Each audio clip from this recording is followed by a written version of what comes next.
ഞങ്ങൾ എല്ലാവരും കൂടിയിരിക്കുന്ന സമയത്ത് ഫോൺ കളിച്ചിരിക്കാതെ കുറച്ച് ഫണ്ണി ആക്കാനായിട്ട് ട്രൈ ചെയ്യലുണ്ട്. ഈ ഇരുത്തവും ഭാവമൊക്കെ കാണുമ്പോൾ നിങ്ങളെയായിരിക്കും എന്തോ അന്താരാഷ്ട്ര ചർച്ചക്കാണ് ഇരിക്കണം, അത്ര സീരിയസ് മുഖഭാവമാണ് എന്നൊക്കെ. ഇല്ല, വെറും കുടുംബശ്രീ പരദൂഷണം. പിന്നെ ഇന്ന് ആരെ വിളിക്കുക, ആരെ പറ്റിക്ക, ആരെ പ്രാങ്ക് ചെയ്യുക എന്നുള്ളതാണ് ഇത്ര കഠിനമായി ഇരുന്ന് ആലോചിച്ച് ചിന്തിക്കുന്നത്.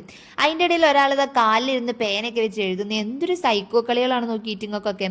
അങ്ങനെ കഷ്ടപ്പെട്ട് 1 മണിക്കൂർ നേരെ ഇരുന്ന് പുതിയ കഥകൾ മെനഞ്ഞുണ്ടാക്കി വേറെ നമ്പർ സംഘടിപ്പിച്ച് വേറെ നമ്പറിൽ ഞങ്ങൾ അങ്ങോട്ട് വിളിച്ച് ട്യൂണും മാറ്റി സൗണ്ടും മാറ്റി ഒക്കെ ട്രൈ ചെയ്തപ്പോൾ ഒറ്റ സെക്കൻഡ് കൊണ്ട് ചോദിക്കുകയാണത് ഞങ്ങളല്ലേ എന്നുള്ളത്. അതോടെ പ്രാങ്ക് ചെയ്യാനുള്ള മൂഡ് അങ്ങോട്ട് പോയി. പുറത്തിറങ്ങി നോക്കുമ്പോൾ കോളേജ് മൊത്തം ലൈറ്റ് ഇട്ടേക്കുന്നു. എന്താ കാർമേഘമൊക്കെ മൂടി ഇരുണ്ട് കെട്ടി മഴയൊക്കെ പെയ്യാനായിട്ടുണ്ട്. അങ്ങനെ വർക്കെല്ലാം കഴിഞ്ഞ് അവിടുത്തെ സ്റ്റാഫിനോട് കുറച്ചേരം ഇരുന്ന് വർത്താനൊക്കെ പറഞ്ഞതിന് ശേഷം ഞങ്ങൾ നേരെ വീട്ടിൽ പോകാൻ വേണ്ടി ഇറങ്ങി. ഇറങ്ങി നേരം നോക്കിയപ്പോൾ കുറച്ചും കൂടി മഴ പെയ്തു. ഈ ഗോപു ഉണ്ടല്ലോ, 2 അടി അങ്ങോട്ട് നടക്കണമെങ്കിൽ സൺടാനാന്ന് പറഞ്ഞിട്ട് കുട എടുത്ത് ചൂടും. ഇപ്പം ഇതേ കുട എടുക്കുന്നില്ല. എനിക്ക് മാത്രം ഇവിടെ ഇങ്ങനത്തെ സൈക്കോ ഫ്രണ്ട്സിനെ കിട്ടുന്നത്.